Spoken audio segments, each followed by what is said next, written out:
오종혁 국어TV. 예, 안녕하세요. 예, 오종혁 구호생입니다. 자, 오늘은 조해일의 매일 죽는 사람이라는 소설을 공부하겠습니다. 자, 이 소설은요, 자신의 운명을 자의적으로 선택할 수 없는 인물의 이야기를 다룬 소설이에요. 자, 한번 보세요. 자, 단역 전문 배우가 나옵니다. 예, 그는 엑스트라죠, 이제. 일요일에도 촬영장에 나가서 이제 주인공인 신장균이라는 사람이 있고, 맞서는 악역 고독성의 졸개 역할을 하는 겁니다. 그래서 등장인물로 이제 담당을 한 것은 이제 졸개 역할인 거죠. 촬영의 마지막 장면, 그죠? 예, 마지막 씬이 이제 벌어지는 그 상황이죠. 예, 배경과 인물이 지금 소개가 된 거고요. 자, 그러면 내용 들어가 보겠습니다. 첫 번째 그 부분을 이제 인위적으로 나눴습니다만 절박한 상황 속에서도 그는 촬영에 임한다라고 정리를 해봤어요. 그리하여 마지막 대회 전, 그죠? 예, 오늘의 주인공 신장균과 그죠? 고독성의 최후의 결전이죠, 결전. 액션인가 봐요, 무역. 그쵸? 예. 어느 이름을 알 수 없는 왕릉으로 옮겨졌을 때, 자, 가을 햇볕은 이미 서서히 기울기 시작했다. 자, 이 배경을 통해서 뭔가 하강적인 느낌, 시에서 말하는 거죠. 어떻게 보면 부정적 상황이 전개됨을 또 암시할 수가 있다라고 볼 수도 있겠죠. 여기 나오는 그쵸? 예. 자, 최후의 결전을 하는 시간적, 공간적 배경이 지금 제시된 거고요. 그리고 그는 이미 기진맥진에 있었다. 그는 이제 우리 단역 전문 배우인 금이다. 탈진에 있었다 이거죠. 탈진했다. 어느 임금의 능인지는 알 수 없으되 왕릉에 와 있어요. 그 거대한 규모의 무덤 앞에는 그 임금의 생전의 미용, 어떤 미세를 말해주는 듯 번듯하고 널널한 잔디밭이 마련되어 있었고 그 잔디밭은 이제 한여름의 푸름을 잃고 시들어져 누른빛을 띠고 있었다. 가을 햇빛은 그리고 그 빛을 서서히 걷어들임으로써 잔디의 누른빛을 회갈색으로 바꿔가고 있었다. 시간의 변화를 통해서 주변의 배경 분위기를 지금 제시한 겁니다. 그래서 이 촬영이 진행되는 그 배경의 분위기죠. 그렇죠? 예. 그는 수십 명의 다른 포졸들과 함께 역사극인 것 같아요. 그렇죠? 예. 신장균을 세 겹으로 호위하고 있었다. 이제 포위라는 말이 맞을 것 같아요. 그렇죠? 예. 고독성은 뒷전에서 독전만 하고 있을 뿐 독전이란 것은 이제 감독한다는 얘기죠. 감독. 아직 앞에 나서지는 않고 포졸들은 신장균과 근접한 순서로 한꺼번에 서너 명씩 죽기 시작했다. 뭐 이런 얘기죠. 언제 어디서 번쩍할지는 알 수 없는 신장균의 검광은 이제 칼날의 빛이죠. 제 주인의 신변을 보호하기에 화려하고 날카로운 곡선. 제 주인은 누구겠어요? 신장균이죠. 의인법과 비유를 써서 표현을 하고 있어요. 의상 아닌 넉마를 걸친 한 목숨당 300원짜리. 일당, 일수죠, 일수입. 그죠? 포졸들을 풀베듯 베어 나갔다. 그러니까 신장군은 어떤 영웅적인 주인공 면모가 드러나지만 나머지 주변 인물들은 어때요? 어떤 처우를 나타내는 표현, 그죠? 300원짜리. 이들의 맡은 배역이 보잘것없는 것임을 좀 드러내는 겁니다. 대조를 통해서. 자, 300원짜리 포졸들의 의상이 아닌 넉마를 걸친 채 풀베듯 어때요? 베어 넘어가는 모습을 통해서 보잘것도 없다는 점을 보여주고 있는 거죠. 그렇죠? 자, 그러니까 어떤 상황인지 아시겠죠? 예. 그는 맨 뒷열에서 싸움의 중심을 향해 다가들고 있었으므로 아직 차례가 오지 않았으나 거의 죽은 몸이나 다름없었다. 빈사지경. 예. 배가 등과 달라붙었다는 얘기예요. 예. 뭡니까? 너무 못 먹어서 허기진 그 인물의 외양 묘사를 지금 드러낸 거고요. 제주인의 무능함을 수군거리고 있었고 언제부터인지 옆구리가 뜨끔뜨끔 결리기 시작했다. 자, 늑막염이 재발하려나 하고 그는 생각했다. 그때 차례가 왔다. 그는 칼을 높이 치켜들고 온몸을 신장균의 칼에 내맡기기 위하여 드러내 놓은 채, 그죠? 예, 달려들었다. 신장균의 칼이 번쩍했다고 생각했다. 그러니까 이제 신체 상태를 고려하지 않고, 그죠? 이 늑막염을 아는 그런 상황에서도 배역을 수행하는 모습을 통해서 인물의 절박한 처지를 지금 암시하고 있는 거예요. 어떻게든 돈을 벌어야 되니까 아픈 상황에서도 열심히 일을 하는 그러한 그 인물의 모습을 우리가 알 수가 있는 겁니다. 자, 그는 이제 기진맥진할 정도로 촬영을 힘들게 마칩니다. 다음 순간 그는 왼쪽 옆구리에 격렬한 동통이라고 하는데 통증이죠, 통증을 느끼기 시작했다. 배는 신육만 하도록 되어 있는 것인데 이 주인공 신장균이 실수로 이제 어, 해버린 거죠. 실수로 진짜로 신용이 아니라 진짜 때린 거죠. 그렇죠? 예. 진검이라는 건 이제 칼날이 있는 그런 칼이에요. 근데 나무를 깎아 만든 칼이죠. 이제 보통 이제 연기에는 나무 칼을 이제 이용하거든요. 예, 나무 칼, 목검이라고 하는데 거기다 이제 은가루를 이제 묻힙니다. 칼빛이 나기 위해서. 소품을 위한 장치들이죠. 그렇죠? 예, 외상. 예, 몸의 겉에 딱 드러난 상처가 이제 외상인데요. 대수롭지 않을 것이었죠. 왜냐하면 이제 목검이니까. 근데 이제 옆구리부터 가슴까지 이제 저려드는, 그렇죠? 예, 늑간 신경통이라고 하는데요. 예, 저려든다, 예, 쑤신다, 아프다, 뭐 이런 뜻이에요. 이 통증은 참을 수 없는 것이었다. 그러니까 이제 엑스트라는 좀 어떻습니까? 예, 무협 액션의 그 엑스트라들은 이제 넘어지는 장면들이 많고요. 예, 그런 것들을 통해서 이제 골병이 드는 그런 상황이 많습니다. 그런 것들이 지금 잘 드러난 건데 이제 외상보다는 내상이 훨씬 극도의 통증을 느끼고 있는 장면이고요. 예. 골병들은 있다고 하죠. 이제 보통 우리가 그죠? 외상에 의한 늑골이나 이제 척추, 압박, 골절 등에 의해서 이제 발생을 하는데요. 예, 겉으로는 잘 드러나지 않고 속으로 이제 깊이 들어서 예, 심한 타격을 받은 그런 피해와 손해를 입은 인물의 그 상황을 우리가 알 수가 있는 겁니다. 그러나 그 한 사람 누굽니까? 단역 전문 배우인 그죠. 그로 말미암아 촬영을 중단할 수 없는 거죠. 아프다고 이제 못한다 그러면은 그 영화는 지금 예, 망하는 거죠. 다 다시 찍어야 되고 그 수많은 그 스텝진과 예, 여러 사람이 있을 거고 그죠? 또 돈도 못 벌고 뭐 이런 생각을 했을 거 아니야. 그래서 그는 참아야만 했다. 뭐 이런 얘기겠죠. 자, 그럼 그가 참으면서 했을 만한 대사는 뭘까요? 라고 이제 시험에 출제된다면 한번 적어봤습니다. 이 미미한 이 엑스트라와 다름없는 나 때문에 배우들과 감독, 스태프들이 수시와 싸우며 제작함에 누를 끼칠 수 없다. 뭐 이런 얘기를 할 수가 있겠죠. 그렇죠? 물론 에, 돈벌이에 좀 해야 되니까 뭐 그런 생각도 있겠습니다만 먼저 쓰러진 포졸의 시체 위에 덧걸쳐 엎드려서 그는 이를 악물었어요. 예, 꼭 참은 겁니다. 견인지종이라고 합니다. 끝까지 굳게 참고 견디는 모습이에요. 그러자 통증은 더욱 무겁게 저려드는 듯했다. 촬영은 아무 일도 없는 듯 계속됐다. 마침내 이제 결전이 벌어진 모양으로 이제 두 사람의 고함 소리와 나무칼 부러지는 목검이라고 했죠. 단조롭게 들려오기 시작했다. 촬영기에 저 타르르 하는 가냘프고 둔탁한 음향. 그러니까 우리 카메라 필름 돌아가는 소리 있죠? 예, 이런 거. 영화 시네마 천국에 보면 왜 촬영기가 돌아가잖아요. 예, 그런 소리들. 자, 상황을 제한적으로 인지하는 모습을 제시해서 인물이 느끼는 초조함 이건 아니죠. 초조함. 그렇죠? 예. 그가 청각으로만 주변 상황을 인지하는 모습이 나타나는 건 맞아요. 하지만 초조함을 드러내는 것은 아니다라는 거죠. 그리고 그는 자기의 목구멍에서 차츰 예, 죽은 사람의 냄새가 나기 시작했다. 이렇게 이제 이 소설은요, 굉장히 시처럼 감각적입니다. 굉장히 뭐 시각, 청각, 촉각, 뭐 후각, 뭐 감각이 거의 다 동원이 되고 있는데요. 무언가 심하게 썩은 탄 냄새와 또 열기, 그렇죠? 예, 뜨거운 기운, 예, 이런 촉각, 목구멍 안에 있다고 느꼈다. 어디선가 300년 전에 포전이 낯선 듯도 하고 낯익은 듯한 목소리로 속삭이고 있는 것 같았다. 그렇지, 자네도 별 수 없어 죽어 자빠졌군.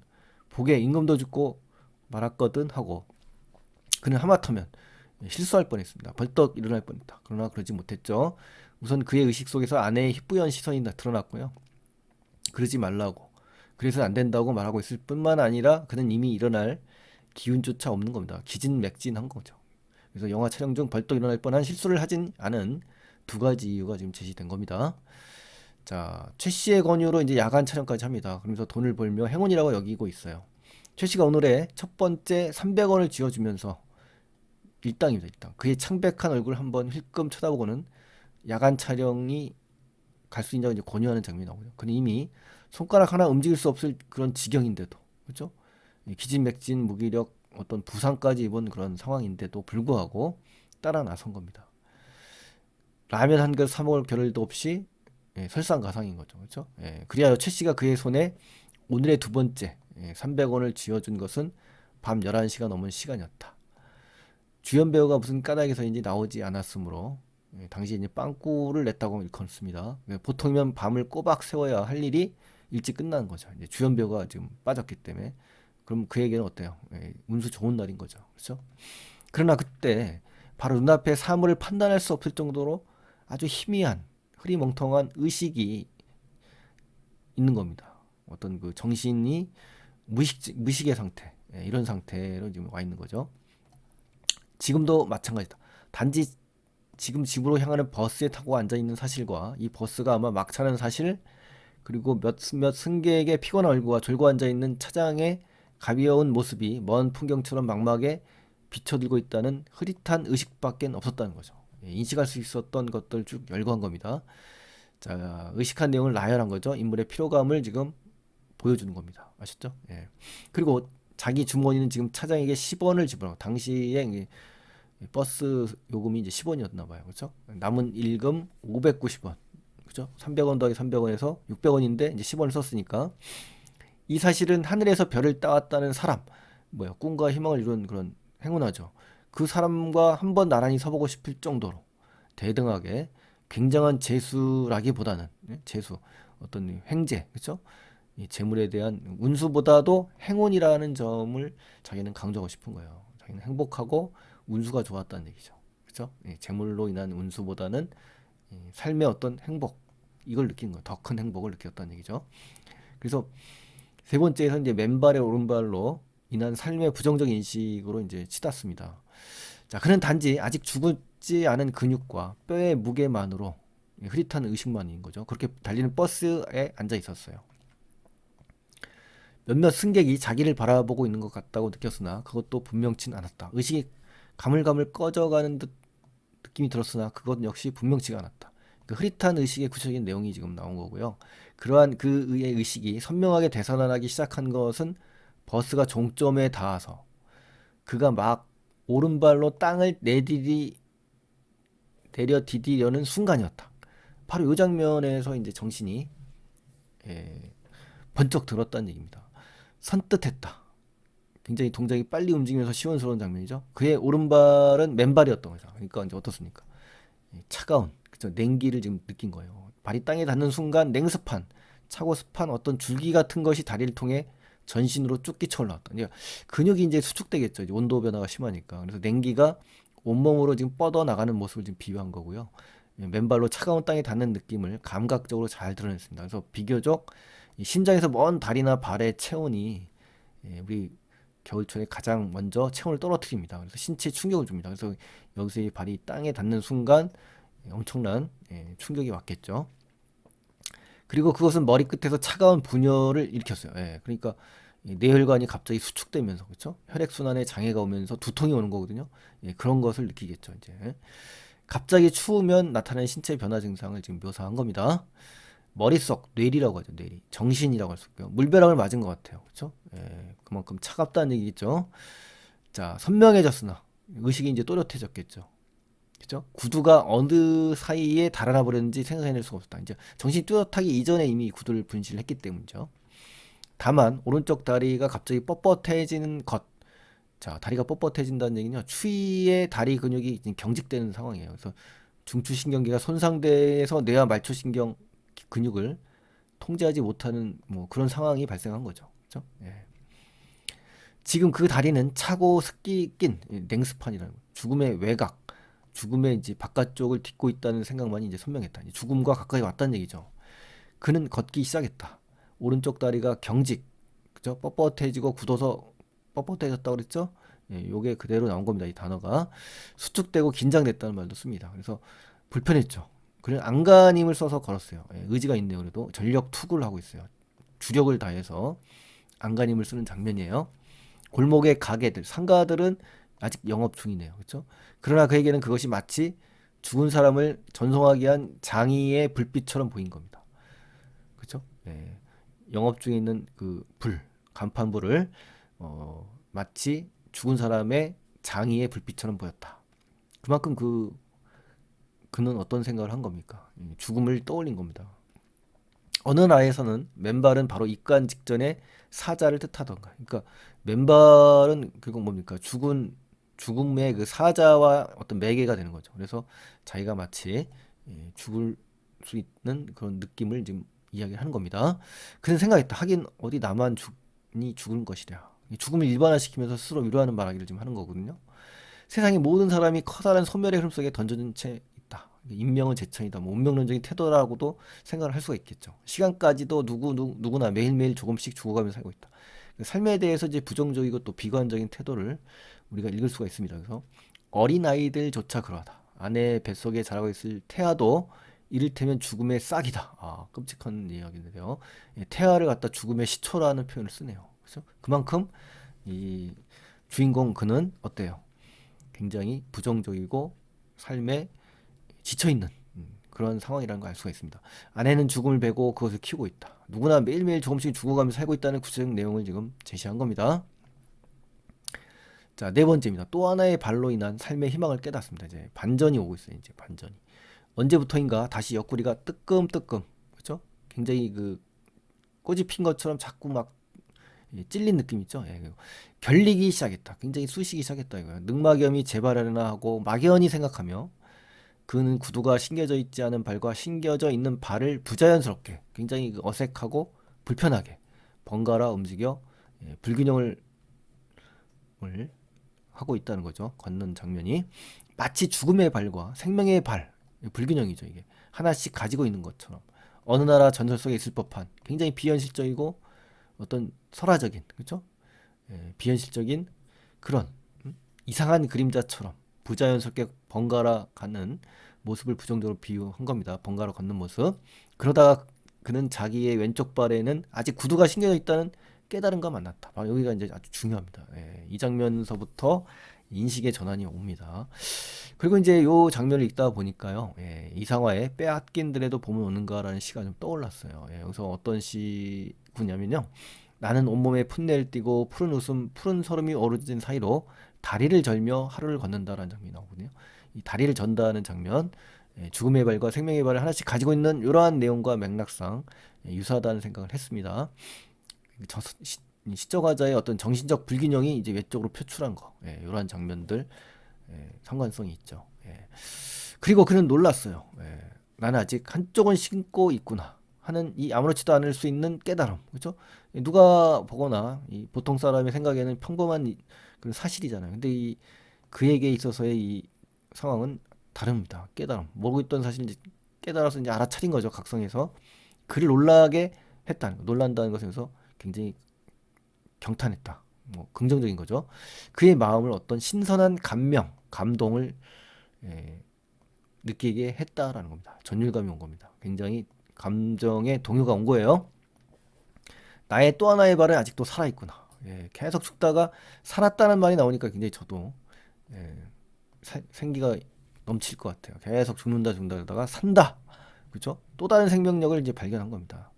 인물의 새로운 인식이 드러났고요. 이 발은 그리고 따뜻하고 편안하구나. 생명력의 속성이죠. 우리 튼튼하구나. 그렇죠? 생명의 속성들 이런 것을 인식하는 주인공의 모습을 알 수가 있습니다. 마치 비유 반석과도 같다. 반석 튼튼한 기반 철석이라고 하죠. 철석 인물의 이런 비유적 표현을 통해서 튼튼하고 강한 또 하나의 발에 대한 인식을 드러내고 있고요. 아내의 둥근 배 아내의 임신한 모습이죠. 머리에 떠올랐다. 기억을 되살아났다. 뭐 이렇게 바꿀 수가 있고요. 개인으로서의 처지에서 벗어나 이제 가장으로서의 면모가 좀 드러나기 시작하고 있어요. 그래서 그녀 뱃속에 태아가 있을 것 몸짓을 하고 있겠죠. 태동이라고 하는 태동, 엄마의 배를 걷어차는 태아의 귀여운 몸짓 등을 연상할 수가 있겠죠. 그렇죠? 이러한 상상, 그렇죠? 어떤 상상이에요? 생명력의 씨앗이 잉태된 사상, 어떤 생각, 상상이죠. 앞에서는 어땠죠? 앞에 부분에서는 어떤 거 죽음의 시초, 죽음의 싹이라고 했지 않습니까? 그렇죠? 아까 이야기했던 이거 아니다라고 이제 부정을 하네요. 그렇죠? 그래서 삶에 대한 희망과 기대를 드러내는 그러한 부분입니다. 태아는 어떻습니까? 미래에 대한 희망이고 꿈이잖아요. 근데 그것을 갖다가 죽음이라고 이야기했던 그 자체를 지금 부정하는 반성하고 있는 장면이에요. 그렇게 불러서는 안 돼. 하면서 인식을 전환하고 단정적으로 반성하는 우리 주인공의 모습을 알 수가 있고요. 그는 걸음을 빨리 했다. 이제 긍정적으로 인식이 변화됨을 인물의 구체적인 이런 행동을 통해서 간접 제시를 한 겁니다. 아내에게는 지금 단백질이 필요하다고 생각했다. 그러면서 단백질, 임산부의 필수 영양소잖아요. 쇠고기로 이제 나옵니다. 우선은 과거와 다른 가정을 위한 가장의 이 평범한 모습이 이제 계속 나오고 있습니다. 주머니에는 지금 돈 590원이 있다. 온갖 노력 끝에서 얻은 수입의 전부죠. 그렇죠? 각고의 노력을 통해서 그래 쇠고기를 한 근 사자. 그죠? 인물이 많은 생각 끝에 내린 결론입니다. 그래서 지금으로서의 아내를 위한 최선의 노력을 지금 드러내는 말하기입니다. 그래서 식육점, 정육점의 문이 닫히기 전에 가야 한다. 뭐 이런 얘기죠. 저 앞에 펄펄한 소를 때려잡아서 피가 뚝뚝 떨어지는 이 싱싱한 고기를 팔고 있을 듯한, 그러니까 왕성한 어떤 어떻습니까? 왕성한, 그렇죠? 생명력이 넘치는 이런 것을 지금 표현한 겁니다. 그러니까 죽음에서 뭡니까? 생명력으로 바뀌는 그러한 인식을 갖다 이렇게 비유를 통해서 드러내주고 있는 겁니다. 그래서 신익조의 불그레한 불빛, 정열적이고 생명력이 있는 색깔 아니에요, 그렇죠? 삶에 대한 희망을 갖는 것을 지금 암시할 수 있고요. 붉은색 이미지를 통해서 인물의 힘과 에너지, 생명력, 흥분, 환희, 행복, 또 사랑의 감정 등을 막 자극하는, 그러한 색깔입니다. 붉은 불빛. 이게 희망이 보이기 시작한 겁니다. 자, 이것과 이제 연상되는 시를 좀 적어봤는데요. 김광석의 생애 감각이라는 시가 또 떠올랐어요. 여기서 보시면 나는 무너진 뚝에 혼자 섰다. 기슭에는 채송화가 무더기로 피었다. 그래서 생애 감각을 흔들어 주었다. 이 장면. 그러니까 채송화라는 뜻은 굉장히 많은 뜻을 담겨 있죠. 제가 이제 영상에도 올려놨으니까 한번 김광석의 생애 감각을 검색해서 한번 보세요. 이대로 이제 설명이 돼 있어요. 희망과 의지, 그렇죠? 소중함, 삶의 소중함. 생동감 넘친 자연의 모습을 통해서 드러냈고요. 그렇죠? 삶에 대한 희망. 이런 것이 그대로 연결되는 것에서 한번 연결해서 공부를 해보시면 좋겠습니다, 여러분. 백석의 남신이주 유동 박시봉방이라는 시도 떠오르거든요. 이 시에서도 역시 살랑살랑 소리도 나며 눈을 맞을 그 드물다는 굳고 정한 갈매나무, 이걸 떠올렸죠. 그러면서 절망적인 현실을 극복하고 의지를 다지는, 이것이 객관적 상관물, 요걸 통해서 보여주는 그런 작품이거든요. 이러한 시들을 잘 정리해서 연관을 지어주시면 좋겠습니다, 여러분. 자, 주제는 소심적 생존 현실의 어려움이 남고요. 상징적이고 의지적, 감각적인 70년도에 이제 신춘문예 당선작이라고 하는 걸로 봐서 꽤 오래된 작품이긴 합니다만, 자, 설상 특징에 가시면요, 죽는 연기를 해야 생계를 유지할 수 있는 전문배의 그 혼재된 양상, 또 생계가 어렵고 야간 촬영을 갈 정도로 죽음의 그림자를 보게 되고, 그렇죠? 죽음 모티브의 양상이 잘 드러나 있죠. 그래서 한번 읽어보시면 참 좋겠고요. 그 다음에 전체 줄거리를 또 적어봤습니다. 여러분께서는 전체 맥락의 줄거리를 24번까지 읽어보시면 전체를 아우를 수가 있겠습니다. 자, 오답 피하기 연습도 이제 쭉 블로그에 올려드릴 테니까요. 한번 문제까지 풀어보시기 바라겠습니다, 여러분. 자, 그래서 오늘 조혜일의 매일 죽는 사람을 공부했습니다. 결론은 매일 죽는 게 아니라 다시 빨갛게 붉게 정열적으로 살아 움직이셔야 됩니다. 여러분도 생애 감각 잊지 마시고요. 힘내시고 공부 열심히 하시기 바랍니다, 여러분. 자, 오늘도 감사합니다, 여러분. 다음에 또 뵙겠습니다. 오종혁 국어TV